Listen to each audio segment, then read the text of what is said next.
Республика присоединилась к Всероссийскому зимнему фестивалю городской среды «Выходи гулять». Он инициирован Минстроем России в рамках реализации госпрограммы формирования комфортной городской среды. Из 15 заявленных участников побороться за звание лучшего рискнуло 10 команд. Это детские сады, образовательные организации и просто активные горожане. Каждая из команд получила от организаторов задание на зимнюю тематику, которое нужно было выполнить в течение часа на снегу.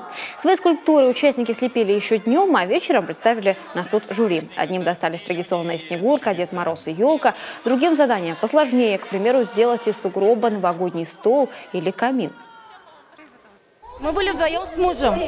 Подошли в администрацию. Девушка по имени Мария развернула красивый веером бумажки, на которых нам выпал камин.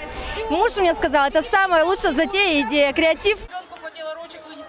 Продолжилось открытие новогоднего городка развлекательной программой. Свои танцевальные и вокальные номера представили творческие коллективы. Со сцены прозвучали поздравления Деда Мороза и Снегурочки, а вместе со всеми зрителями ведущие зажгли и новогоднюю елку. Напоследок гостей поздравили красочным фейерверком, который практически стал репетицией встречи Нового года.